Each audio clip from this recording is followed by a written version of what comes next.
terrible, the worst vice president in history. I will get rid of the unnecessary degree requirements for federal jobs. No matter how much Kamala Harris tries to change her image, she cannot change this fact. On November 5th, Americans will decide the future of the United States. The neck-and-neck battle between Republican presidential nominee Donald Trump and Democratic presidential candidate Kamala Harris will come to an end. Joe Biden and Kamala Harris, the worst administration in the history of our country. He said, Comrade Kamala Harris, comrade. okay? It's going to be a tight race until the end, and we are the underdog. Because I am your border president from now on. With one of them being voted as the next U.S. president, along with the commander-in-chief. The nation will also get its 50th vice president. Either Republican JD Vance or Democrat Tim Walz will take over the post, currently held by Kamala Harris, who became the first woman, first Black American, and first South Asian American to become vice president in 2021.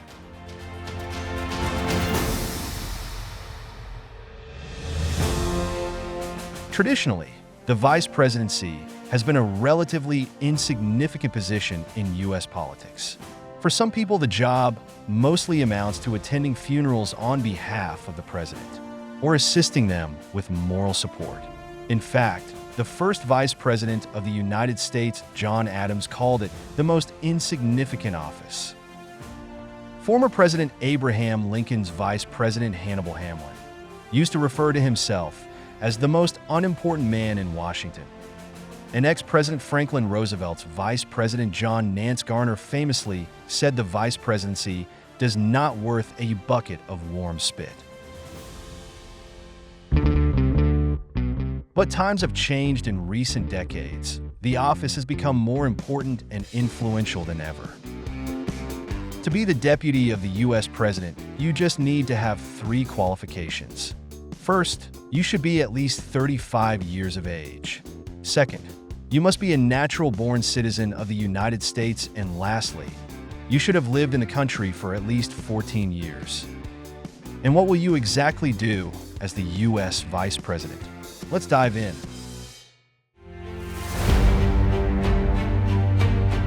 The American Constitution, which was written nearly 237 years ago, mentions the role of the vice president only a handful of times. The second in command is also the first in line to succeed the president in case of death, resignation, or impeachment.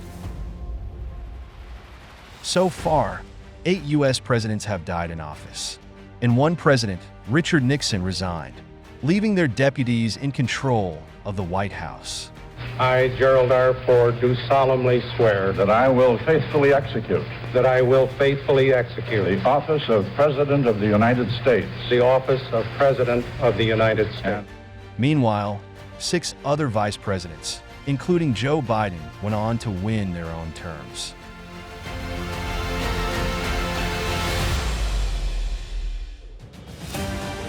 The Vice President of the United States is also the chief presiding officer of the U.S. Senate.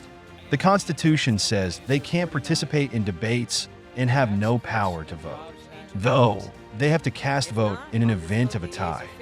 In December last year, Kamala Harris set the record for breaking the most ties in the U.S. Senate.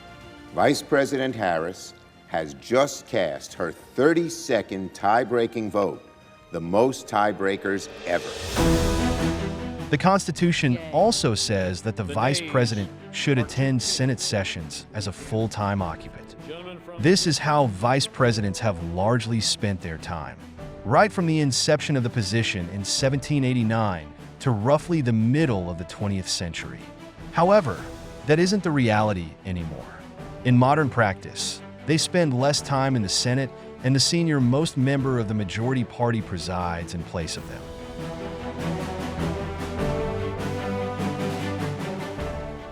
Apart from the previous 2 powers, the only other duty that the Constitution gives to the vice president is to oversee the counting of electoral votes after a presidential election. But the vice president is also responsible for announcing the next president and vice president of the country. This might sound like a strange part of the job, but it's meant to take away the jitters. Because if a person is going to be the next vice president, they'd be happy to announce it themselves, but in case they are defeated, then it could be embarrassing for some to make the declaration of defeat in front of hundreds of people. The votes for Vice President of the United States are as follows. Kamala D. Harris of the state of California has received 306 votes. Michael R. Pence of the state of Indiana has received 232 votes. Evidently, the role of the vice president started out small, but it has gradually expanded under both Republican and Democratic governments. For instance, Walter Mondale, who served as the vice president between 1977 to 1981, was given his own office in the West Wing of the White House by his President Jimmy Carter. But this was to make Mondale an integral part of President Carter's inner circle. The tradition continues till today. However, before that, vice presidents had to work out of a building across the street from the White House. Over the years, some vice presidents have taken their role to a whole another level. This includes someone from not too distant past, Dick Cheney, one of the most powerful vice presidents of all time.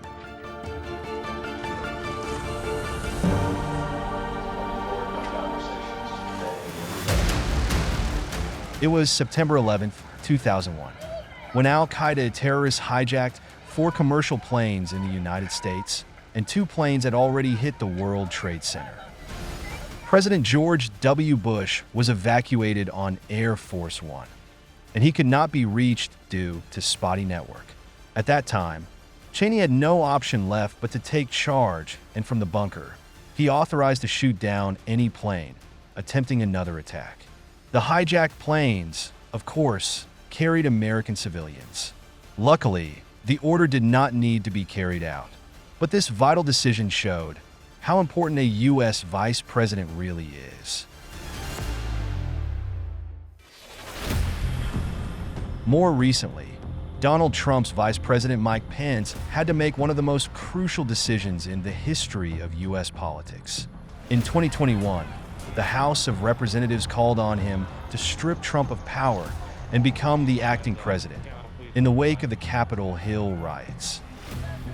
I joined the Senate Democratic leader in calling on the Vice President to remove this president by immediately invoking the 25th Amendment. If the Vice President and Cabinet do not act, the Congress may be prepared to move forward with impeachment. However, Pence proved to be a loyal ally of Trump and avoided taking that action. Though he did infuriate Trump by announcing Joe Biden's victory and putting an end to his president's futile efforts to overturn the results of the 2020 election. The votes for President of the United States are as follows. Joseph R. Biden, Jr. of the state of Delaware has received 306 votes. Donald J. Trump of the state of Florida has received 232 votes. Vice presidents in modern history are no longer the last voice in the room for the U.S. president. They are leaders who time and again restore public trust in the government, unlike the president. A vice president has no fixed limit on terms and can serve forever. Team that actually has a That's why today running mates are scrutinized by the voters much more closely than in the past. So who will be the next vice president of the United States? Tim Walz or JD Vance? We will find out in November.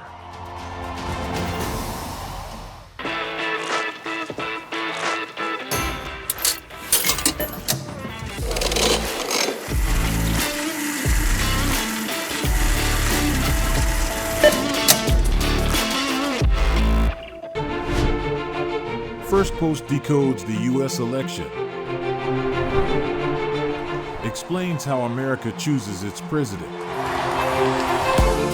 your primer on the race to the White House, everything you need to know about how America votes, and its global implications. U.S. Election Explained, every Monday and Thursday only on Firstpost.